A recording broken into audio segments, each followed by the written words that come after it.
Et bonjour à tous et bienvenue pour ce nouvel épisode de Spoil Intégral avec cette fois-ci, n'est pas coutume, un Marvel Epic parce que c'est la première fois en fait que j'ai ce format et forcément comme il y avait deux Marvel Epic sur Iron Man puis cet événement Star Wars ou la guerre des armures qui m'intéressait, du coup il fallait que je lise ce livre absolument. Et c'est donc après les Marvel Epic, on aura le temps d'en discuter tout au long de l'album, mais là vous voyez c'est le volume 13, c'est un peu comme des intégrales. Par contre en français il n'y a pas autant de volumes, il n'y a que 2 volumes, ce qui est un peu dommage parce que vous avez beaucoup plus de numéros et de pages. Vous en avez 464. Ici vous avez Iron Man 1968 du numéro 215 au numéro 232. Et puis voilà, c'est dommage que cette collection soit pas plus étendue. Alors il y en a un peu plus dans toutes les séries, hein. Il y a je crois avec Hulk, avec Wolverine. Mais c'est dommage que ces séries soient pas plus développées en VF. Alors comme dans tous les albums Marvel, hein, quasiment vous avez une préface qui situe un peu cet album avec les auteurs. Et on démarre tout de suite avec un épisode qui, je crois, sans faire erreur, mais je ne l'ai plus parce que je l'ai donné à un ami. J'avais le volume Je suis Iron Man et je crois que ces deux numéros, le 215 et le 216, sont dedans, de mémoire. Donc on débute avec Tony qui va chez le médecin parce qu'il a des petits problèmes de santé pour changer. Et finalement, on apprend que ces problèmes de santé sont liés à sa nouvelle armure qu'il utilise depuis quelques numéros à cette époque-là, l'armure Ceinturion qui est celle-ci. Et Tony, du coup, a eu des soucis par le passé, qu'on va vite survoler. Il a eu des problèmes d'alcool, il a failli perdre son entreprise. Mais bon, maintenant tout va bien, il est remis sur pied, il est sur la bonne voie pour redevenir le Tony de l'époque, avec son meilleur ami Jim Rhodes, et puis sa secrétaire. Et dans cette première histoire, ça va tourner autour en fait de l'AUM.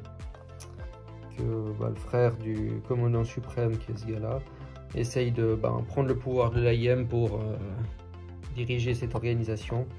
On apprend aussi que, je ne sais pas s'il le faisait déjà avant, mais que Tony Stark aime bien prendre une douche avant d'enfiler son armure pour de longues heures.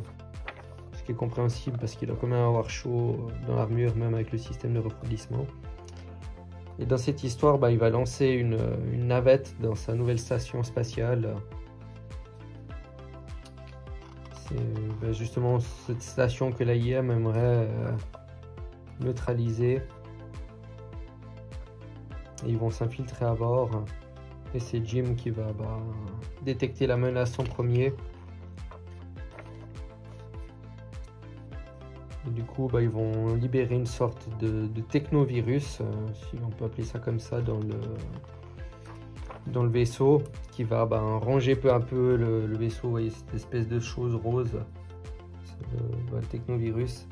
Et puis si ça rentre en contact avec un humain, ça fait des dégâts aussi d'ailleurs. Là on voit quand il libère.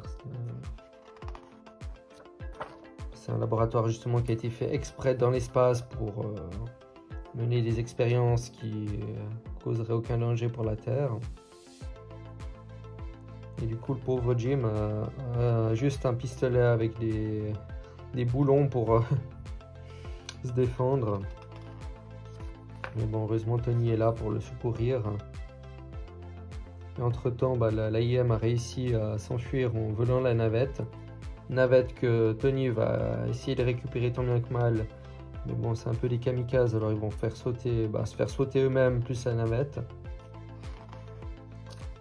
Mais bon, heureusement, Tony réussira à récupérer de justesse son armure, donc sa première armure, qui pourra donc donner à Rhodes pour pouvoir rentrer sur Terre. Armure qui, comme on va vite le découvrir, d'ailleurs, ça je me demandais toujours, mais en fait, il y a un plexiglas spécial transparent qui permet de voir à travers. Sinon, forcément, dans l'espace, les yeux seraient complètement gelés, et puis avec la vitesse quand ils sont dans l'air, ce serait pas possible. Et du coup, l'armure qui a été endommagée dans l'explosion, elle a été endommagée, et puis du coup, il y a les systèmes de refroidissement, de propulsion qui fonctionnait, qui ne fonctionne plus. Et Tony va devoir se servir de son armure pour amortir la chute de l'entrée dans l'atmosphère. Et puis du coup il y a quand même Jim qui va surchauffer dans l'armure. Mais fort heureusement, Tony qui connaît bien Los Angeles et que depuis son armure il peut contacter les secours, il va appeler les urgences et atterrir à côté d'un hôpital qui est spécialiste des grands brûlés. Et au final, Jim va plutôt bien s'en sortir, ça sera des brûlures superficielles qui se guériraient en quelques jours. Et bon, avec Tony Stark qui dit aux médecins qu'ils peuvent utiliser les meilleurs médecins du monde si nécessaire, qu'il n'y a pas de limite de frais, on peut dire qu'il est bien lotié, Jim. Du coup, après, il y a une conférence de presse qui veut savoir ce qui s'est passé avec cette navette, cette station spatiale, étant donné que ça fait la une des infos. Et puis Tony Stark va appeler le gouverneur de la Californie pour lui parler justement du problème de l'AIM, comme quoi il faut qu'ils agissent parce qu'ils sont en train de mener plusieurs coups d'État récemment. Ensuite, Tony va quand même aller annoncer à Jim qu'il doit se mettre sur les traces de l'AIM pour aller les neutraliser. Il va aller du coup sur une de ses propriétés sur l'île qu'il n'a pas perdu dans les événements où Obadiah Stane lui avait piqué son entreprise, qui est pas très loin de l'île où l'AIM mène ses expériences. Donc Tony Stark qui est tombé volontairement dans un guet-apens.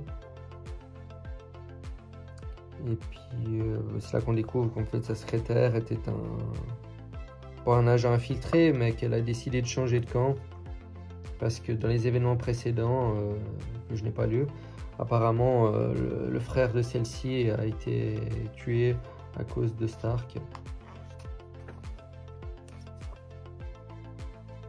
Et du coup, le frère du commandant suprême de l'AIM va pouvoir bientôt prendre le contrôle de la société, enfin de la société de l'organisation, je veux dire. J'aime beaucoup les dessins de cette époque. Ce sont des dessins qui sont dessinés par David Michelini et Bob Letton. Bon, je ne sais plus qui est le scénariste. Là où je tourne la vidéo, j'ai un blanc parce que je suis concentré. Mais du coup, il y a Tony qui va devoir affronter tous les vaisseaux de l'AIM, mais heureusement Jim qui est sorti de l'hôpital contre avis médical va venir à sa rescousse, et grâce à ça ils vont pouvoir neutraliser l'AIM et libérer des personnes qui étaient prisonniers sur cette île. Et malheureusement pour son ancienne secrétaire, elle va finir exploser avec un avion qui s'écrase contre elle. Ce qui nous amène à l'épisode suivant. Donc, je voulais vite revenir sur une erreur que j'ai fait avant que je n'ai pas vue. C'est que, comme je le disais, je me rappelais plus qui était le scénariste, mais en fait je suis bête, c'est toujours écrit en début de page. Donc les scénaristes de cet album sont David Michelini, Bob Letton et Barry Windsor Smith. Et les dessinateurs, c'est aussi Bob Letton. Donc Bob Letton est à la fois scénariste et dessinateur, mais je pense que là il était plutôt dessinateur. Donc on va reprendre. Dans cet épisode, Tony, on voit qu'il est en train de faire des améliorations sur son armure, justement pour l'optimiser et puis essayer d'enlever les composants qui lui créaient ces problèmes de santé qui d'ailleurs s'améliorent. Et ce qui est marrant dans cet épisode, pour ceux comme beaucoup d'entre vous j'imagine, ont vu le film Iron Man, justement c'est là sa maison qu'il a en bord de mer, qu'on voit dans le film, est en construction. Donc suite à une conférence de presse sur sa nouvelle entreprise, sur Stark Enterprise qui maintenant ne fait plus d'armes mais des innovations technologiques, il y a une conférence de presse Roddy, ben, il s'est plus ou moins remis de ses blessures, même s'il n'est pas totalement remis. Et il va recevoir, ben, il est pilote, hein, il va recevoir un nouvel hélicoptère de la part de Tony, vu que c'est le pilote d'Iron Man. Et justement, ben, l'intrigue de cet album va tourner autour de cet hélicoptère. Tony va essayer de recruter une nouvelle personne pour les relations publiques, pour l'image de son entreprise. Et comme je disais, on voit que sa maison sur le bord de la falaise est en construction.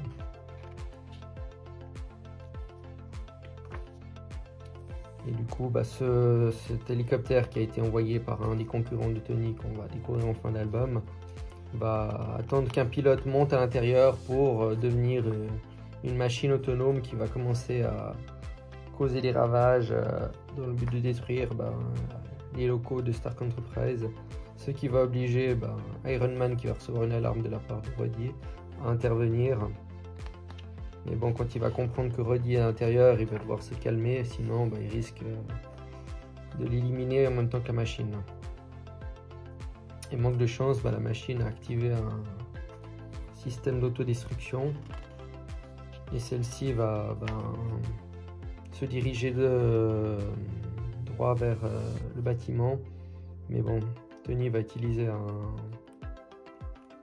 pouvoir pour démannequiniser l'appareil de l'immeuble, qui va ensuite se rabattre vers le générateur électrique qui se trouve dans les sous-sols.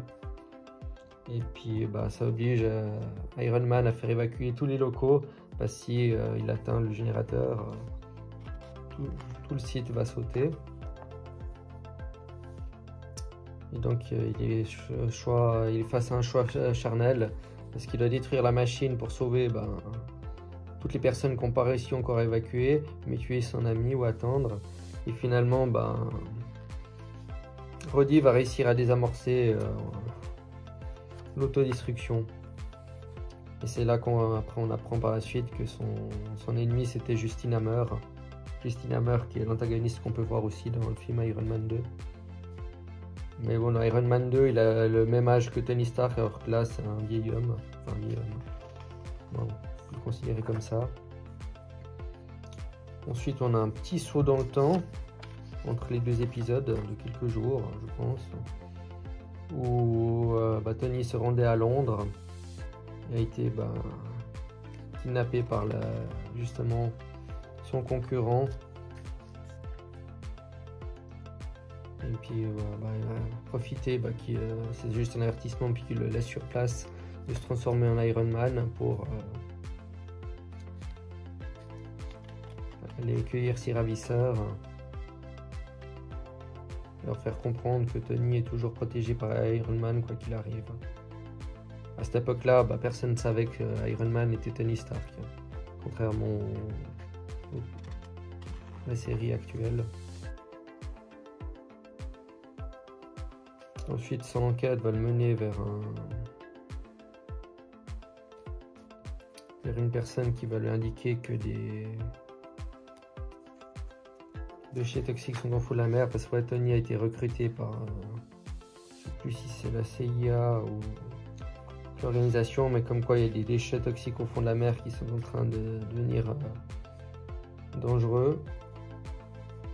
Du coup, il doit retrouver l'ancien scientifique qui a participé à l'époque à lâcher ces déchets radioactifs pour pouvoir identifier ce que c'est clairement. Ce qui va amener Tony à devoir se rendre sur place une fois qu'il aura obtenu les informations, avec son armure spéciale fond marin. Donc une fois au fond de l'océan, avec sa double tenue, parce qu'il a une armure sous cette armure, Tony va pouvoir localiser les fûts de déchets radioactifs, mais va se faire intercepter par l'AIM, qui eux recherchent, enfin c'est pas l'AIM, je raconte, par les Russes, qui eux recherchent aussi ces fûts pour créer un accident diplomatique et faire accuser les Américains justement de la catastrophe qui s'en suivra. Et Iron Man va devoir affronter cette machine qu'ils ont baptisée simplement le Léviathan. Machine qui va lui donner quand même du fil à retordre. Donc Tony va quand même s'emparer du fût de déchets radioactifs, mais va se faire capturer par le légatant. Puis son seul choix, ça sera justement de quitter sa première armure qui résiste au fond marin avec la seconde qui, celle-ci, ne peut pas résister plus de 3 minutes et va devoir monter à la surface. Et pour que personne ne puisse s'emparer de son armure, il a mis en place un système d'autodestruction. Alors on va pas parler du palier de décompression quand on va en plongée, étant donné que c'est un comics. Et une fois de retour à la surface, Tony va en profiter pour couler le sous-marin des Russes, ce qui les laissera leur temps d'évacuer, mais tout le temps d'utiliser la machine. Et Tony va pouvoir ensuite aller voir le scientifique et lui dire qu'il a réussi à neutraliser la menace. Le vieux scientifique qui va mourir en apprenant la nouvelle, mais en paix. S'ensuit un arc qui se poursuit sur en tout cas 2-3 numéros avec le fantôme. Fantôme, personnage que vous pouvez voir incarné par une femme dans le film Ant-Man et la Guêpe, et aussi dans le film Thunderbolts. Donc on voit Tony qui fait son petit jogging matinal, si on peut dire, où Jim va venir le chercher pour l'emmener à une réunion. Un hélicoptère forcément moderne qui a même une douche à bord. Quand ils arrivent à la réunion où Tony va vouloir acquérir des nouveaux bureaux de... comment ça s'appelle,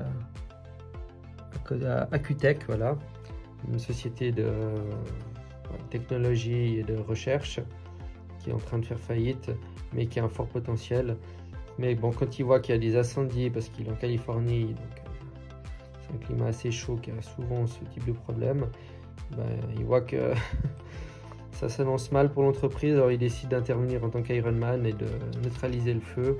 D'ailleurs, il va aller à un aéroport ou je sais plus, chercher une citerne de mousse anti-feu spéciale pour les avions quand ils prennent feu avec le kérosène. Et ce qui va permettre d'éteindre le plus gros de l'incendie et les pompiers pourront finir le travail.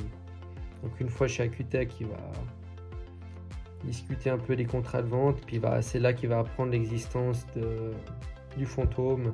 Et ce qui l'intéresse chez cette entreprise, c'est leurs innovations, mais aussi qu'ils travaillent sur un projet pour créer une énergie bio faite à base de rayons cosmiques.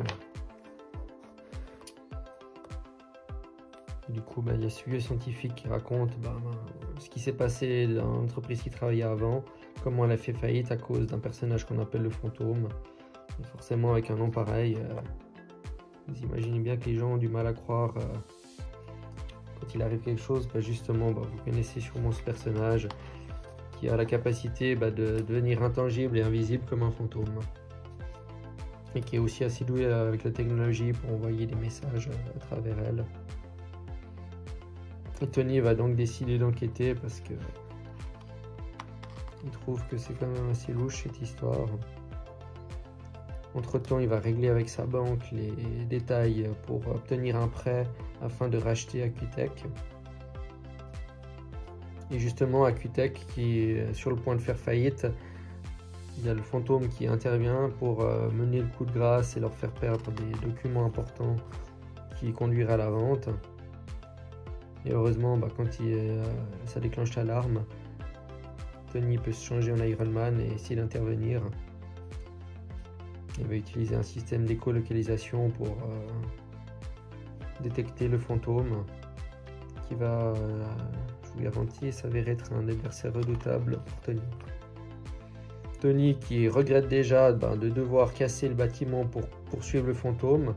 Parce que le fait, c'est que c'est pas un personnage qui a des pouvoirs innés, le fantôme.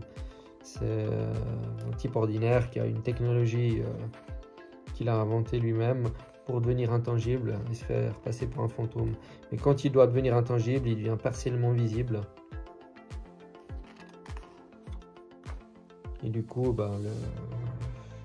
le fantôme va quand même, malgré la poursuite, réussir à lui échapper parce que il va endommager le système du bâtiment, ce qui va obliger Tony à justement à empêcher la bombe d'exploser qu'il va jeter. Et en protégeant les gens, le fantôme va pouvoir s'échapper, mais il lance une dernière menace à Tony qu'on va voir en disant qu'il n'aurait pas dû s'attaquer à lui et que son patron va vivre en sursis. Chose qui va traumatiser ce pauvre Tony qui pendant plusieurs jours n'enlèvera pas son armure de peur du fantôme, parce que étant donné qu'il peut apparaître n'importe où, qu'il ne peut pas le détecter, et c'est un tueur, il faut savoir. Du coup, il n'ose pas trop enlever l'armure. Après, on trouve d'autres concurrents à Stark Enterprise, la Roxxon, qui justement sont les personnes, l'organisation qui a engagé le fantôme. Mais bon, ils n'ont pas trop aimé que le fantôme devienne un renégat pour faire une vendetta personnelle. Alors ils décident d'engager un autre personnage qui est aussi un humain mais qui a des pouvoirs grâce à de la technologie. Tony qui est en train de perfectionner un peu son armure pour la rendre plus efficace pour combattre le fantôme. Malheureusement, celui-ci va choisir ce moment-là pour s'infiltrer chez Stark Enterprise. Et là, on découvre en fait que Tony, qui travaille dans le sous-sol, va apprendre de sa secrétaire qu'il y a un faux Tony, enfin un faux, elle ne sait pas que c'est un faux, mais est monté dans le bureau travailler. Et ce faux Tony, justement, c'est le personnage qui a été engagé par la Roxxon, le Spy Master, qui a une tenue blindée. Je sais plus si elle est en adamantium ou quel métal elle fait, mais en tout cas elle est super résistante. Et qui est là justement pour tuer le fantôme. Et comme il sait plus ou moins comment fonctionne sa tenue grâce à l'électricité, il la neutralise avec un champ électrique. Tony arrive en même temps, ce qui s'interpose. Et du coup il y a des échanges de tirs et durant la confusion, le fantôme va profiter d'utiliser un câble électrique pour faire un court jeu à ce circuit qui l'empêche d'utiliser sa technologie pour s'enfuir. Et quand le Spy Master va se rendre compte que le fantôme est parti, du coup ça va l'énerver un peu, puis il va décider de le poursuivre vu que c'est sa mission pour laquelle il a été engagé et d'abandonner les échanges de tirs avec Tony. De son côté, Jim Rod, qui, comme vous vous rappelez en début d'album, a failli mourir brûlé dans la tenue d'Iron Man. Du coup, il est toujours traumatisé, il n'arrive pas à enfiler l'armure. Et il va décider de l'amener directement auprès de Tony. Qui, du coup, va pouvoir, grâce à la mallette, éviter un tir mortel, étant donné que la mallette est blindée autant que l'armure. Et finalement, Tony veut pas remettre l'armure parce qu'il y a toute une histoire comme quoi elle appartient au passé, puis il a vécu de mauvais moments, des problèmes d'alcoolisme avec, donc il veut pas la remettre. Mais bon, finalement, il va quand même devoir s'y résoudre pour pouvoir essayer d'arrêter cette situation. Et le fantôme va utiliser un stratagème, il va proposer au Spy Master de l'aider à s'échapper et devenir intangible. Et c'est là que le Spy Master lui demande « Mais pourquoi tu m'aides ?» Et du coup, il a dit « Mais je t'aide pas », puis il lui enlève le dispositif qu'il lui a donné pour traverser le mur. Et quand il lui enlève ça, vous vous doutez bien qu'il va devenir tangible. Et du coup, le pauvre finit mort dans le mur, la colonne vertébrale brisée par les briques.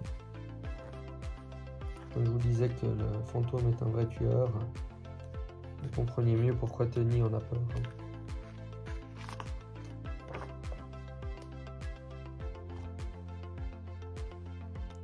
Donc on poursuit avec ce troisième épisode, qui est l'épisode 221, où on va pouvoir découvrir la conclusion avec le fantôme. Donc de cette entrée d'épisode, Iron Man va devoir arrêter un dingue qui est dans un fast-food et qui dit que la malbouffe c'est pas bon pour la santé. une mission facile pour commencer la journée et pour faire une petite mise en bouche. Et il faut savoir aussi que cet épisode se passe 2 mois après l'autre épisode précédent, ce qui est souvent le cas dans les comics pour laisser place aux séries parallèles telles que Avengers. Pour le cas d'Iron Man qui fait partie de cette équipe. Iron Man qui est toujours cloîtré chez lui, Iron Man Tony Stark, parce que la menace du fantôme se fait toujours présente, alors cloîtré. Il sort un peu, mais il évite de se montrer en public. Du coup, il doit refuser les rendez-vous avec ses copines. Et finalement, le fantôme va quand même décider de passer à l'action parce qu'il a jugé que c'était le moment opportun. Quand Iron Man va présenter une nouvelle technologie, Iron Man Tony Stark, et c'est là justement, vu qu'il aura utilisé un double de lui holographique pour faire diversion, que il va arriver avec l'armure d'Iron Man pour essayer de défaire ce fantôme qu'il traumatise, si on peut dire, depuis plusieurs semaines. Et puis dans cet épisode, il y a toujours James Rhodes qui n'est pas décidé à remettre l'armure suite au traumatisme que lui a eu quand il est rentré dans l'atmosphère avec l'armure d'Iron Man originelle. Et celui-ci va utiliser de l'électricité, justement ce qui a attiré le fantôme, c'était cette espèce d'appareil, une sorte de pile électrique, et c'est justement ça qui a attiré le fantôme pour pouvoir détruire Stark Enterprise. Malheureusement, il s'est fait prendre dans le champ magnétique de la machine, et pour une raison qu'on ne sait pas dans cette histoire, le fantôme va décider de se suicider en allant vers la machine. Et du coup, avec la chaleur que ça génère avec son costume, ça va faire fondre le sol et totalement fondre le fantôme qui va se vaporiser. Fin plutôt tragique pour lui, mais mystérieuse quand même. Et après, on va sauter dans le temps, puis on va changer, je pense, de dessinateur, vu qu'on va voir que le look d'Iron Man va changer, je crois.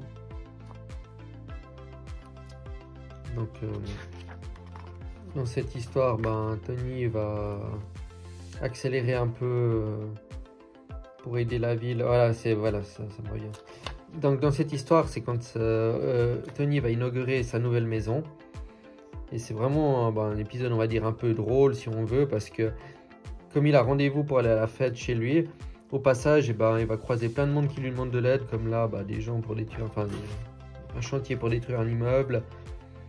Après, il y a sa secrétaire qui lui dit de ne pas oublier d'être en retard ce soir. Donc, du coup, il essaie de profiter un peu de la vie. Et, on voit que aussi James Rhodes mène une relation avec sa nouvelle employée aux affaires publiques.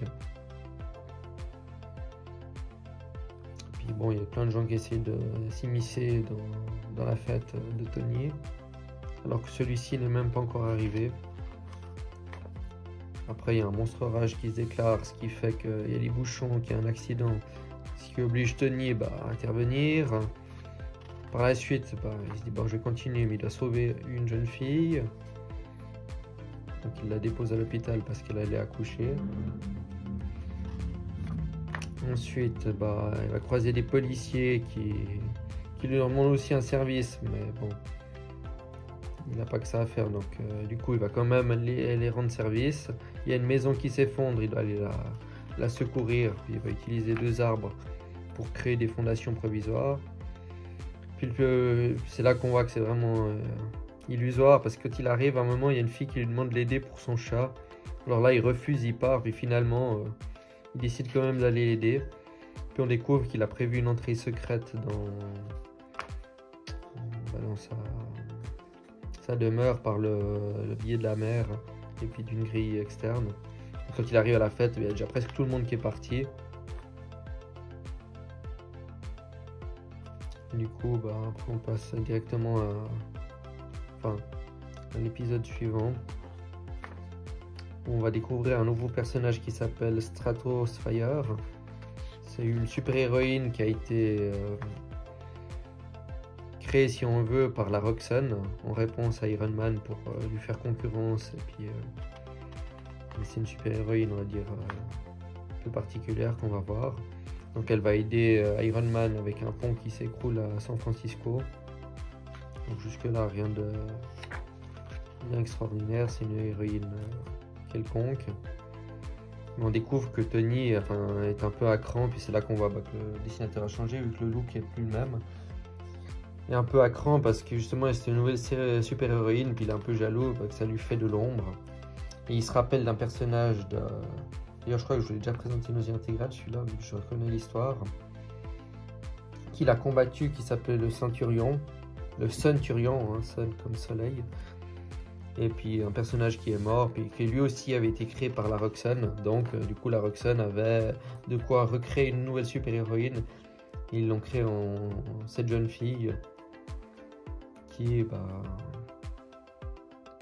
était une simple secrétaire avec sa meilleure amie, et finalement elle a eu l'opportunité de devenir cette super-héroïne, mais son amie voit qu'elle est manipulée par les dirigeants de la Roxxon, qui l'obligent à faire certaines missions un peu douteuses dans les biens de la société pour éloigner la concurrence et puis permettre à la Roxxon Oil, une entreprise pétrolière dans le monde Marvel, qui veut s'imposer un peu dans le monde.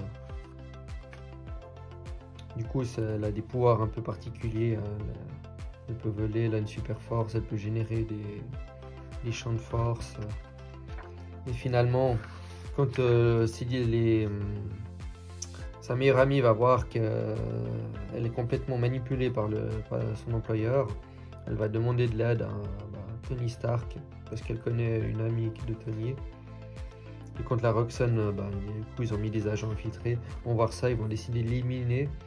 Et quand sa meilleure amie, Statros Fire, va voir que son amie est éliminée, elle va la prendre, ça va la mettre dans une rage folle, ce qui fait qu'elle va se retourner contre la Roxxon Oil et décider de détruire leur entreprise.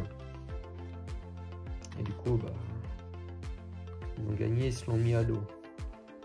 Ce qui va obliger Iron Man à intervenir, étant donné qu'elle commence à faire des dégâts un peu partout. C'est là que le premier combat entre ces deux personnages va avoir lieu.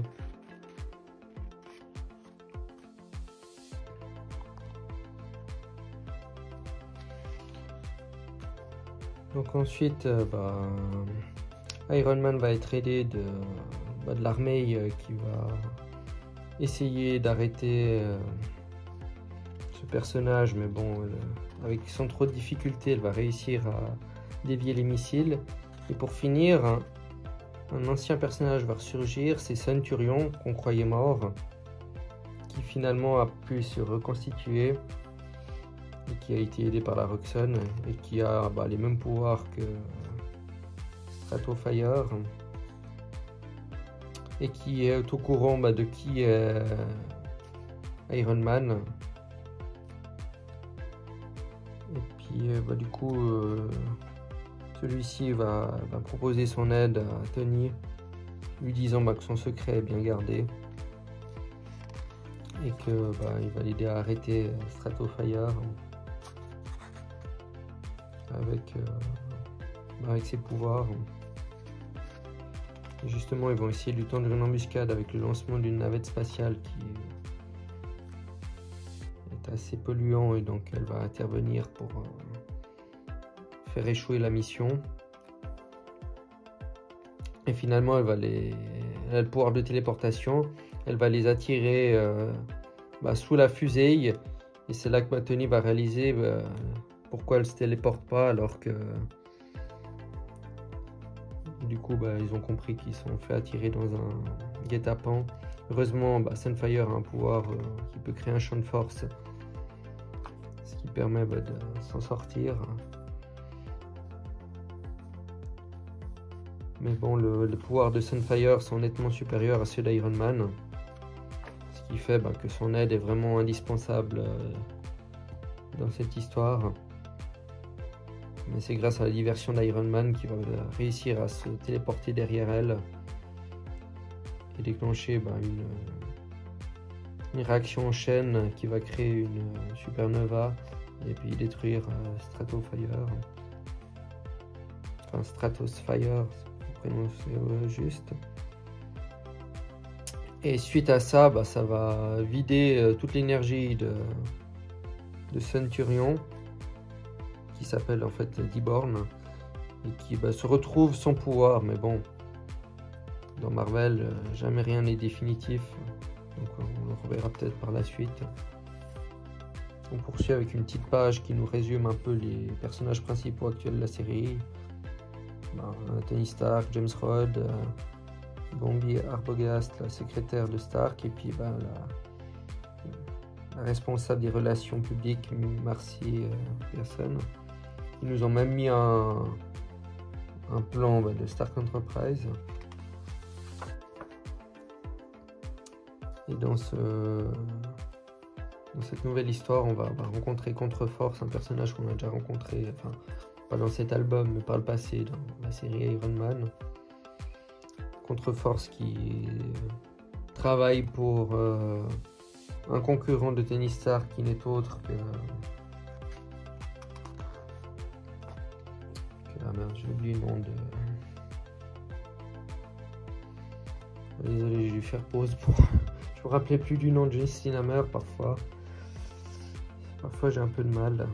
Surtout à l'heure à laquelle je tourne les vidéos, étant donné que je lis le soir et puis que je tourne le soir avant de lire l'autre épisode. Et qu'il est 23h. Bon, pour vous, je sais pas quelle heure vous regardez l'épisode. Donc du coup, dans cet épisode, en fait, c'est ce personnage qui s'appelle Force qui va en fait s'échapper du contrôle de Justin Hammer et qui va aller demander de l'aide à Tony Stark. Et puis un fait que je trouve un peu bizarre, vu que c'est l'épisode qui suit l'autre au niveau de la numérotation, mais pas au niveau des événements. Parce que là, on voit que Tony a son ancienne coupe, qui va rencontrer une connaissance à lui, qui gère un salon de coiffure comme par hasard, et qui va proposer une nouvelle coupe à Tony, ce qui fait que Tony aura la coupe qu'il avait dans l'épisode précédent. Alors que honnêtement, bon, ça fait partie de la trame, mais ce petit événement, ils auraient pu le placer un peu avant pour que ça fasse plus cohérent dans la continuité. Mais c'est vrai que des fois, d'un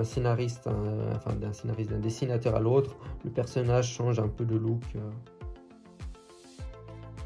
Donc du coup, comme c'est un criminel, Force, quand il arrive à Stark Enterprise, tout le monde essaie de l'arrêter et puis ils appellent Tony pour lui dire que il y a Force qui est en train d'attaquer Stark Enterprise, qui fait qu'il se transforme en Iron Man, enfin, il met l'armure.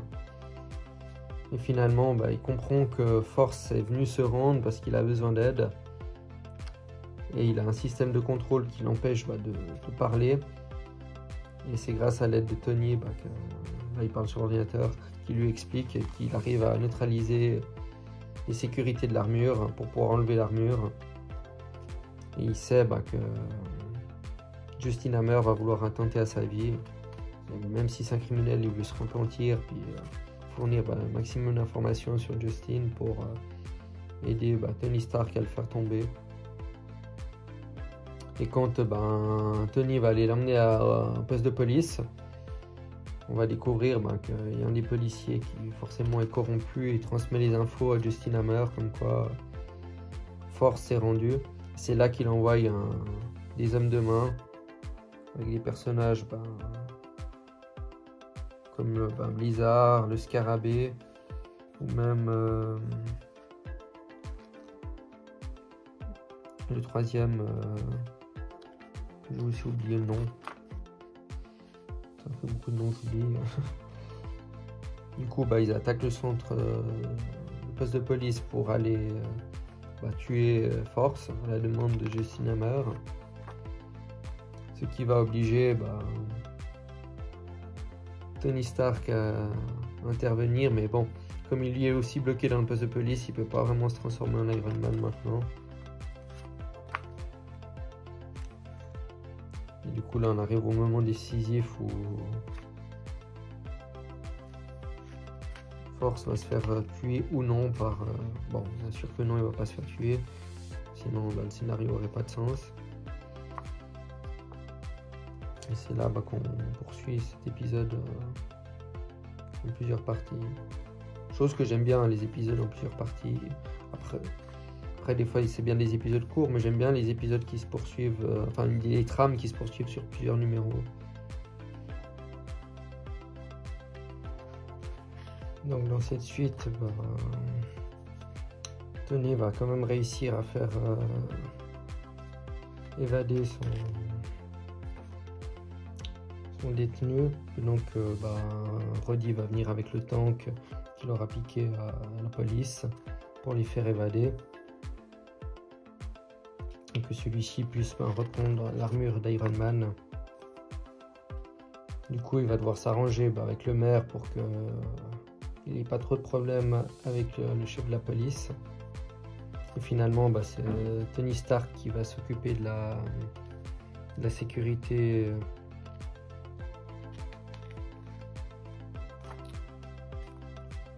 ensuite, il y a comme ça s'appelle Justin Hammer qui est assez mécontent que le trio ait raté leur coup pour tuer Force. De son côté, on voit qu'il y a un nouveau personnage, enfin un nouveau, en tout cas dans cette histoire, un personnage qui va rentrer en jeu, c'est Scott Lang alias Ant-Man, qui va faire une apparition plus tard de plus grand ordre. Et justement, le but d'Iron Man, c'est de se servir d'une ville fantôme comme il a fait paraître comme quoi il avait au sein de la police, comme quoi il allait garder en sécurité le détenu dans cette ville, qui est un ancien parc d'attractions, justement pour attirer le trio dans un guet-apens et pouvoir justement les arrêter, sinon la menace pèserait toujours sur eux. Et finalement, il y a Force qui va devoir mettre son armure et puis venir prêter main forte à Iron Man. Même si ça plaît pas trop à Rhodes de voir Force avec l'armure, mais bon. Étant donné que le nombre est contre eux, l'aide est la bienvenue. Jim Rhodes qui n'a toujours pas envie de mettre l'armure d'Iron Man originale. Et finalement, c'est un peu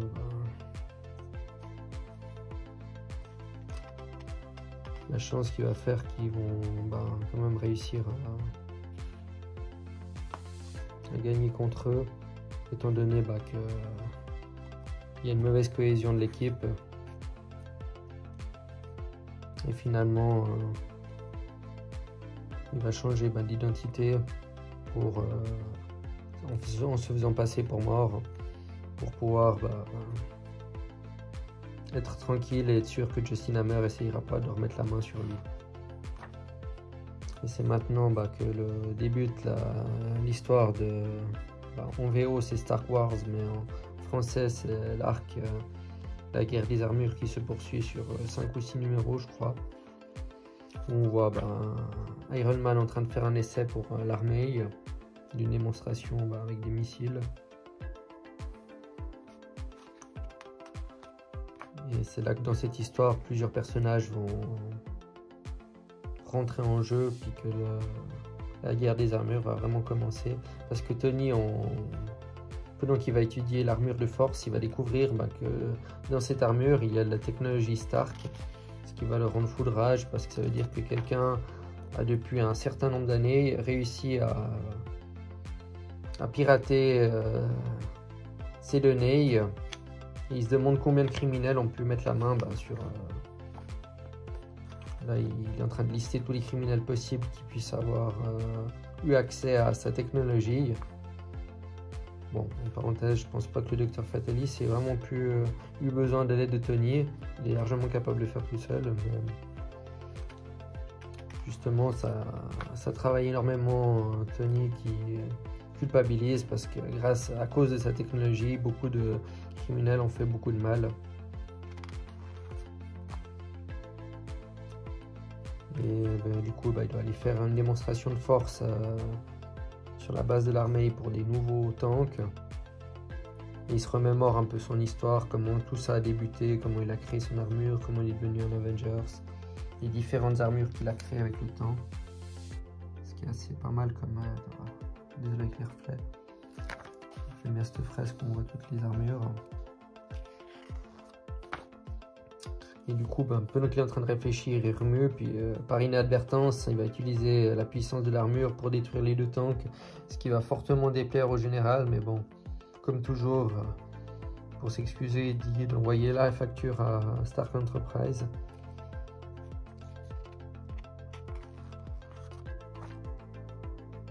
Tony Stark essaye d'évacuer un peu le stress avec sa nouvelle petite amie en allant au cinéma, qui est actrice de film. On l'a vu d'ailleurs la soirée un peu plus tôt dans l'album. Mais rien n'y fait, ça le travaille toujours. Après, il appelle Walker pour savoir, pour qu'il a changé d'identité, il a même pris une moustache maintenant, pour savoir combien de criminels il a tué avec l'armure. Il commence à vraiment péter les câbles parce que ça travaille trop. Il va même aller demander de l'aide à Q-Tech pour pirater le système de Hammer quand il va découvrir que c'est Hammer qui est derrière tout ça. Et c'est là que justement ils vont avoir besoin pour infiltrer les fichiers chez eux, de faire diversion. Et c'est là qu'il a l'idée de recruter Scott Lang qui a travaillé pour lui par le passé. Bon, il ignore que c'est Ant-Man pour justement pouvoir infiltrer le réseau. Donc le but de Scott, ça sera de faire diversion un peu. Donc le scientifique, lui, s'infiltrera dans le réseau afin de mettre la main sur les dossiers pour savoir ce que Hammer a exactement sur Iron Man. Et à ce moment-là, Tony ignore totalement que Scott est Ant-Man. De son côté, il va aussi faire la diversion pour pouvoir pénétrer. Puis tout ce qu'ils vont réussir à trouver, c'est que c'est Spy Master, donc le maître d'espionnage, qui a volé les documents pour Hammer.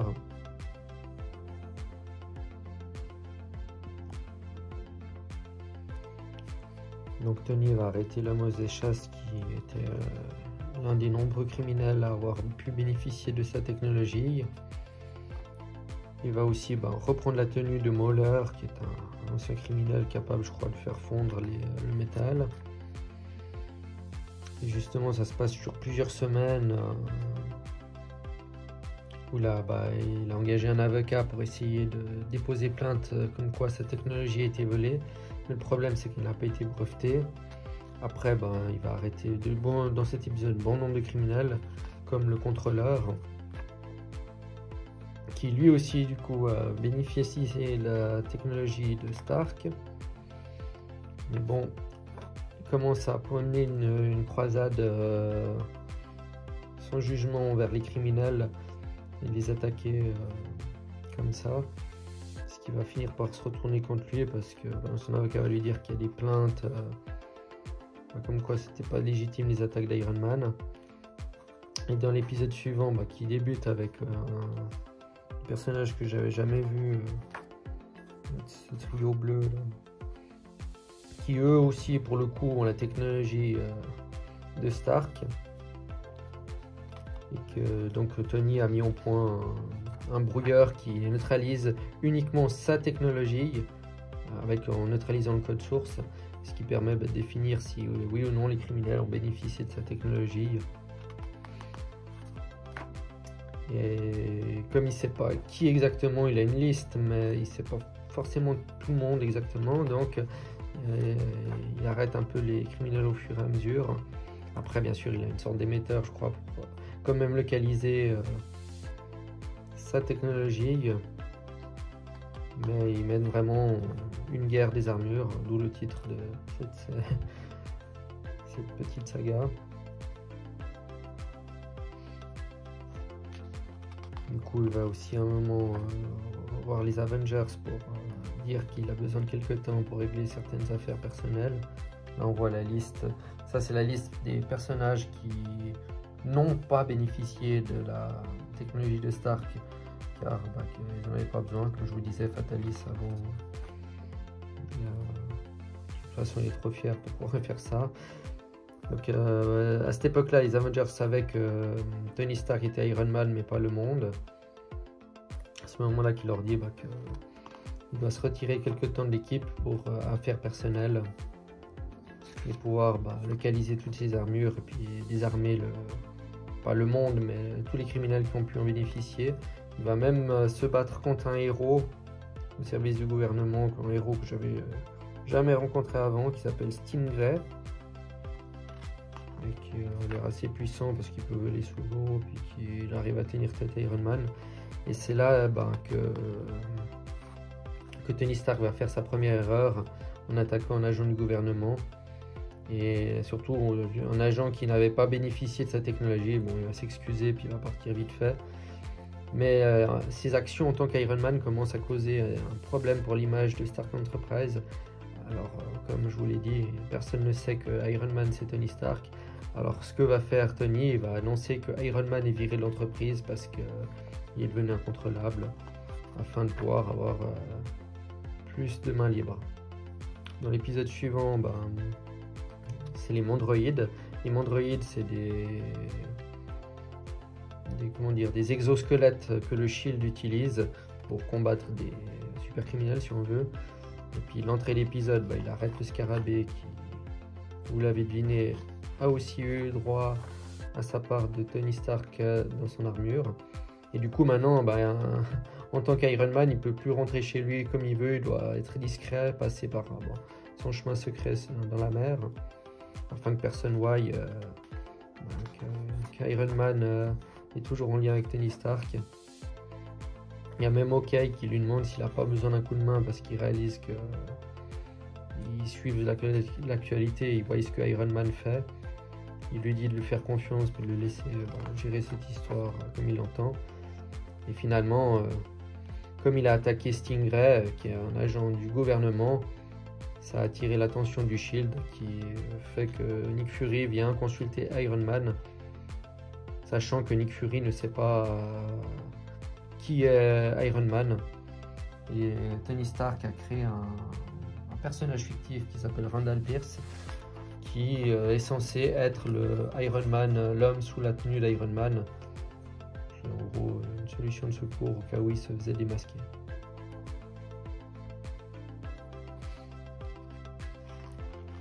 Donc du coup, ce que Tony a fait, c'est qu'il a tendu un piège au Shield. Et comme il doit attendre que le Shield attaque durant la nuit, il en profite vu qu'il est à New York pour aller voir une ancienne amie à lui. Et après, c'est là que le Shield décide de passer à l'action dans la nuit avec les Mondroïdes. Et comme Iron Man a un casque émetteur où il peut discuter en même temps avec Fury comme s'il était au PC, il peut se battre en tant qu'Iron Man, où il a tendu des pièges à tous les Mondroïdes parce que les Mondroïdes ont bien la technologie de Stark Enterprise qu'il a utilisée pour la tenue. Et donc du coup il doit se battre contre chacun d'eux pour réussir à les approcher suffisamment pour poser le brouilleur de signal qui va désactiver toute la technologie Stark à l'intérieur des tenues. Et finalement, il va arriver jusqu'au dernier Mondroïde qui va mettre hors d'état de nuire. Et quand Nick Fury il est pas con, il va pas réaliser que Tony est peut-être dans le coup, puis le stratagème de Tony c'est de faire croire qu'il y avait un mouchoir dedans. Et puis ça marche à moitié, on dira. J'ai pas l'impression que Nick Fury soit totalement convaincu. Et à la fin de l'épisode, on voit que Captain America, qui à cette époque-là devait porter, pour des raisons de sa série, le nom de US Agent, vient demander d'aide à Tony pour avoir un nouveau bouclier que Tony va lui préparer pour que justement Steve Rogers lui soit redevable le moment venu. Et puis dans cet épisode, cette fois-ci c'est les, comment ça s'appelle, je me rappelle plus la tenue c'est dans la voûte.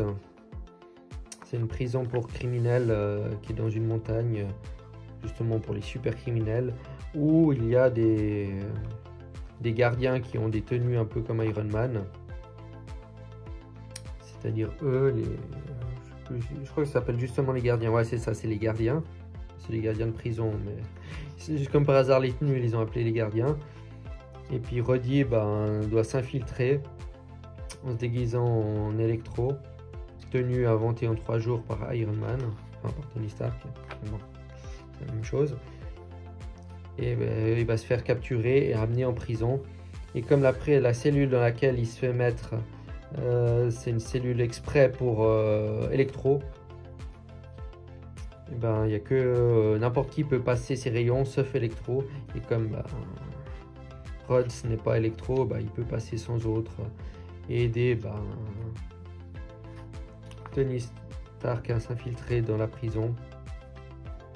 Mais bon, Captain America, lui, il veut empêcher Tony de faire ça parce que les gardiens sont nécessaires pour maintenir l'ordre dans la prison. Et puis ils font face à des super criminels, pas des criminels ordinaires. Donc avoir une tenue qui est basée sur la technologie de celle d'Iron Man, c'est pas du luxe. Et du coup, il va utiliser chaque fois le même stratagème, c'est-à-dire désactiver les armures avec l'aide de James Rhodes. On voit, bien sûr, ils sont en prison, donc on voit que les criminels voient qu'il est en train de se passer un truc. Ce qui va peut-être donner lieu à une évasion dans les pages suivantes. Donc Tony va quand même réussir à mener sa mission jusqu'au bout. Mais il y a Captain America, enfin Captain US Agent, qui est Captain America, qui va intervenir. Donc ils portent tous un masque, étant donné qu'il a réduit le taux d'oxygène il a mis un gaz qui endort les personnes dans les locaux. Et justement, c'est là que l'amitié entre Captain America et Iron Man va se défaire, parce que Captain America pense qu'il faut quand même que les soldats puissent garder ces armures-là pour protéger, pour pouvoir servir de gardien dans la prison, tout simplement. Quand il va voir qu'il a besoin d'air, vu que les réserves d'oxygène sont presque épuisées, il va enlever le casque du soldat, du gardien. C'est là que Tony va utiliser son pouvoir pour électrifier temporairement Captain America, et c'est là que leur amitié va être brisée.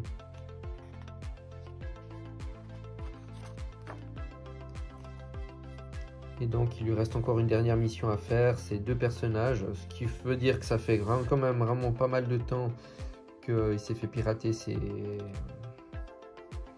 plans, étant donné qu'il y a Titanium Man et puis la Dynamo Pourpre, et qu'ils font partie des premiers vilains de Iron Man, justement. Et les Avengers, de leur côté, enfin les West Coast Avengers, de leur côté, ont décidé de prendre une mesure radicale, vu que Iron Man est en train de mener sa vendetta personnelle, surtout depuis qu'il a attaqué Captain America. Ils ont décidé de le virer de l'équipe. Et donc, Tony maintenant va aller en Russie pour arrêter les 2 dernières personnes qui possèdent une armure. La Dynamo Pourpre, qui est pilotée par ce drôle de personnage qui s'appelle Gremlin, et qui sont 2 personnages russes qui travaillent pour le KGB. Mais bon, c'est un peu un renégat, parce qu'il sait très bien que le KGB aimerait bien mettre la main sur l'armure de Titanium Man. Tony de son côté a dû construire une nouvelle armure capable de combattre Titanium Man et puis la Dynamo Pourpre et de l'emmener jusqu'en Russie. Donc là, il y a des sortes de boosters qui lui permettent d'aller jusque dans l'espace.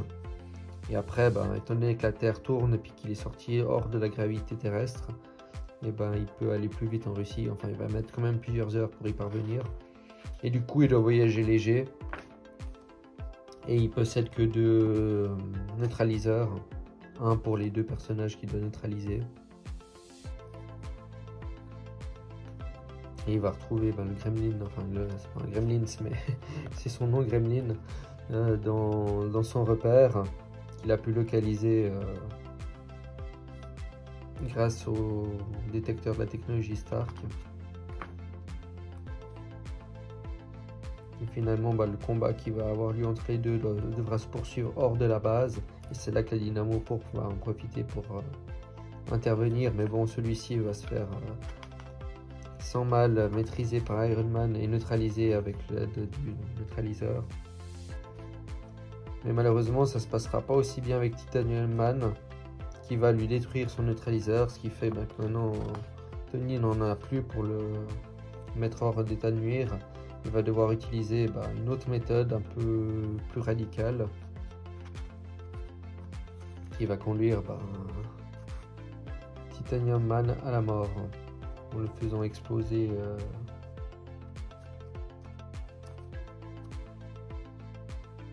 Et du coup, il n'a pas été, je vous ai spoilé avant, mais avant il n'était pas encore viré des Avengers, mais maintenant à cause de ce qu'il vient de faire, c'est là qu'on lui demande de rendre sa carte des Avengers. Et on arrive, je crois, à la conclusion de cet arc. On arrive au point culminant de cet événement avec le chapitre 6 qui est le dernier épisode. Où cette fois-ci, Iron Man a plus ou moins fini de désarmer tous ceux qui avaient pu avoir accès à sa technologie. Sauf les noms mystères qu'il n'a pas pu trouver sur le fichier. Et c'est là que Zimmer lui dit qu'il a réussi enfin à programmer un verre, donc un verre informatique qui va infecter tous les ordinateurs et effacer tous les dossiers qui pourraient contenir encore des données de Stark, sauf bien sûr son propre PC vu que Zimmer a prévu un code spécial pour que les plans à Tony ne disparaissent pas. Et il va devoir affronter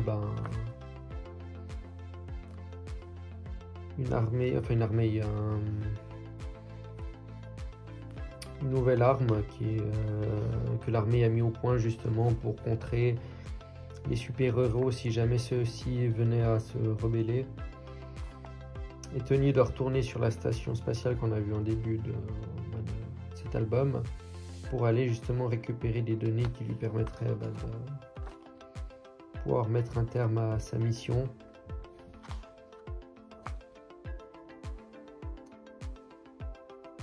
Et c'est ça, c'est ensuite là que ça le mène droit vers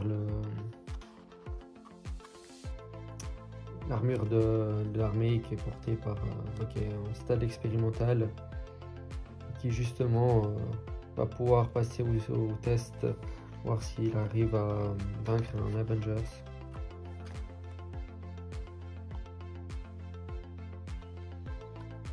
Donc finalement, la Firepower, c'est le nom de cette armure, va envoyer valser Iron Man méchamment, ce qui va salement défoncer le thorax de l'armure de Tony. Et au passage lui perforer un poumon, enfin lui casser une côte, je ne sais plus exactement. Ce qui va obliger Tony à battre en retraite et aller se réfugier dans l'avion de l'hélicoptère avec James Rhodes. James Rhodes qui va essayer de se faire passer pour un otage, mais bon, quand Tony va lui dire que l'armée est disposée à avoir des pertes civiles pour l'arrêter, du coup ils vont utiliser une stratégie que je pense que vous avez deviné. En fait, ils ont envoyé l'armure de Tony en autopilote. Et puis du coup, c'est l'armure qui a été détruite. Pour faire croire que le Iron Man qui s'était rebellé et est mort. Dedans, Tony, lui, est sérieusement blessé, puis il a fait passer ça pour l'accident d'hélicoptère. Suite à cet événement, Tony désire que Iron Man reste mort. Mais bon, finalement, la Firepower, qui est une armure qui a été créée par Monsieur Cord, qui est un ennemi d'Iron Man qu'on peut voir dans les épisodes précédents cet album. Cord, qui est un homme d'affaires qui a tout perdu à cause de Tony, veut se venger de Tony, veut détruire sa vie et son entreprise. Et du coup, il va se servir de la Firepower qui était censée revenir à l'armée, mais finalement, il décide de la garder pour lui. Et puis il va servir de cette armure pour faire pression dans la vie de Tony. Par exemple, là, il va dissuader ses concurrents de fusionner avec Stark Enterprise.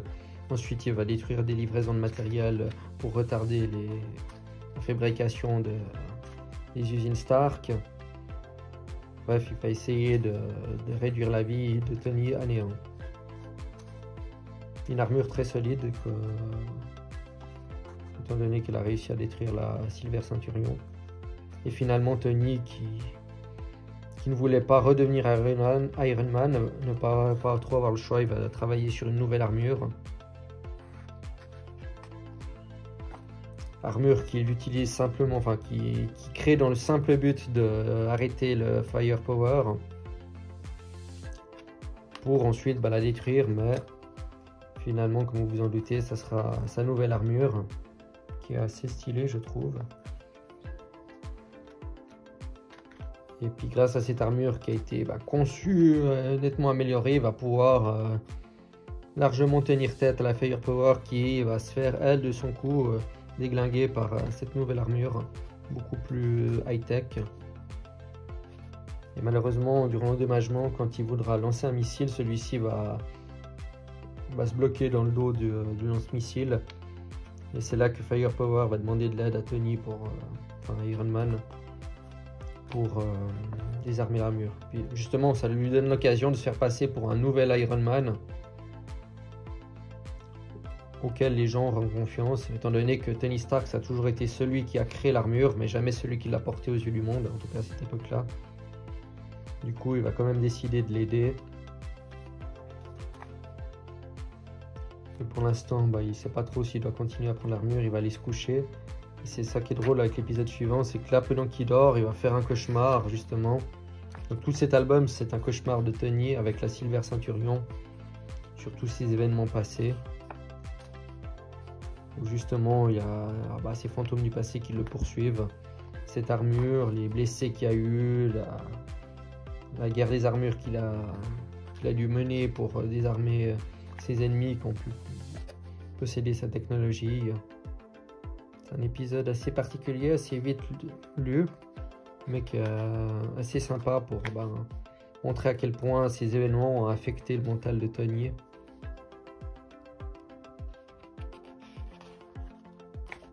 Et puis finalement, Tony va accepter d'affronter ses démons et de tirer un trait sur son passé et puis d'aller de l'avant. Donc en gros, c'est les démons de Tony, cette image-ci. Il va décider qu'il est temps qu'il arrête d'avoir des remords pour le passé, qu'il décide d'aller de l'avant, et puis qu'il se montre digne de cette armure qu'il a créée. Tout ça, ça se passe un peu raconté à travers ces pages. Et quand il se réveille finalement, c'est là qu'il va prendre la décision qui va l'amener à l'épisode suivant. Qui n'est pas dans cet album, qui est dans le tome suivant, avec quelques pages extraits. Comme toujours au fond de l'album, ils aiment bien mettre des pages, des résumés. Par exemple, là, on peut voir l'histoire de Mark Grunwald sur tel et tel numéro. Et puis c'est sur cette note là, là on voit même les armures.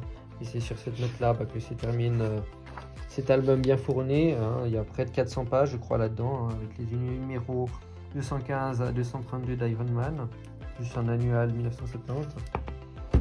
Donc ce que je peux dire sur cet album, c'est que j'ai beaucoup aimé. Ça a été un très grand plaisir pour moi de lire et de le découvrir. L'arc, bien sûr, des guerres de l'armure, c'est un arc qui est très important dans l'histoire d'Iron Man. Mais moi, ce que j'ai préféré, personnellement, c'était l'histoire du fantôme. Et comment, voilà, le fantôme, comment ça a affecté la vie de Tony, parce qu'il craignait vraiment pour sa vie face à un ennemi aussi insaisissable que le fantôme. Mais en tout cas, moi, je ne peux que vous recommander cet album si vous l'avez aimé. Et puis, je vous dis à très bientôt pour un prochain épisode. Ciao!